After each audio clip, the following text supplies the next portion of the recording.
Isn't it interesting? We came out the womb wailing. And then the one that gave birth to said child that's wailing is also wailing.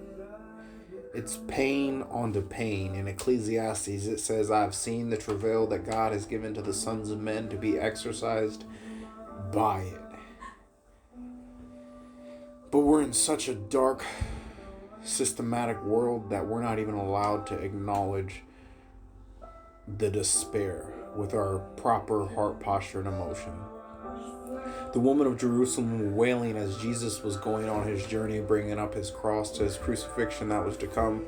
And he said, while he's even going through his despair, weep not for me, but weep for yourselves, because the day is coming will be blessed are the women who have not given birth, and the breasts who have not given suck. For if they're ruthless while the land is green and flourishing, how much more ruthless will they be when it's dry and depleted?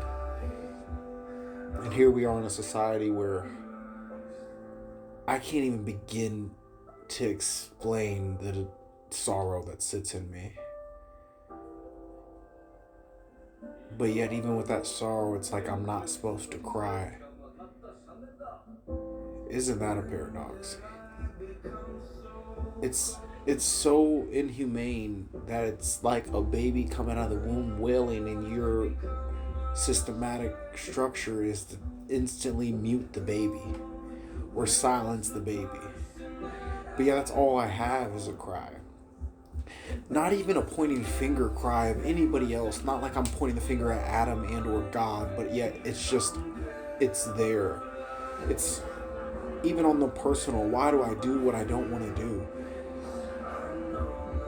Even if you're on the mountaintop and you're soaring and you're in places that you've never been, yet it still can't be that enjoyable when there's been such a tenderized, compassionate heart. Because when you see you're soaring, you see someone else dying. This just is not home, and that's why he says those who love their life will lose it. And he tells us about how that you'll hate this world. But yet if you speak this way and you say that you hate this world, then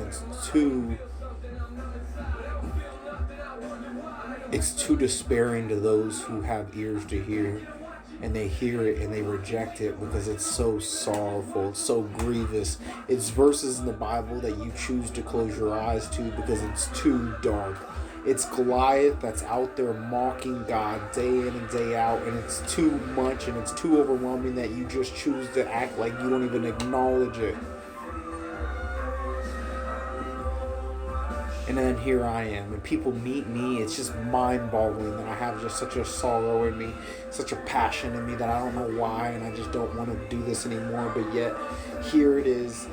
People will meet me and say, but if Colby, if not you, then who? As if I'm the only human, as if I'm the only one that have ears to hear Goliath mocking God. There's so many broken people, it's mind-boggling. For a man, you can't cry from your heart, you can't be emotional, you can't be sad, you can't be sorrowful and despairing because it's like you're a pussy. So it's man up, thug up, and shut up and get to your damn 9 to 5 and work anyway.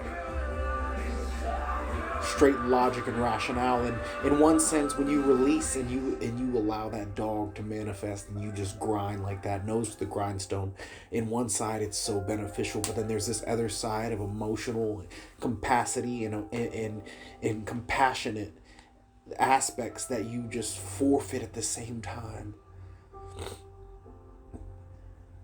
So it's like lose. You're damned if you do, you're damned if you don't. If you come eating and drinking, they say you're a glutton. If you come fasted or not, they say you got a demon. That is why the child is willing, because we were born into a damn busted world. And it was always going to be that way until the finito, the finale, the grand ending of it all, which we're not there yet.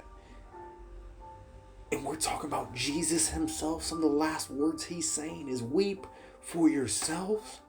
But then yet if you weep, you're weak. You're a pussy. You're a coward. You're emotionally unstable. You're this, that, and third. So you can't even do that. It's bad branding on social media.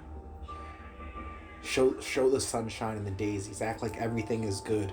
For it even says in the end days, it will be like Noah's time. They will be eating and drinking and giving in marriage, sunshine and daisies. Yet those who have read know that a despair, a destruction, and a sorrow will hit like never, ever, ever before. What an interesting contrast and paradox. So which one is right? Should I pretend to go on with sunshine and daisies while there's just this ridiculously broken agony in me? Or should I release the broken agony, the despair and the sorrow, and come what may? Because God says sorrow is better than laughter. That's scripture. But you know how rough it is when you're the sorrowful one? Nobody wants to be around the sorrowful one. So what is this? If you choose sorrow, you choose the empathy, the compassion, the awareness, the reality of he's telling you blessed will be the woman who haven't given birth. You embrace that sorrow, then it's like you end up alone because nobody wants to sit in damn sorrow. So that's why we put on the smiley face and keep thugging it out.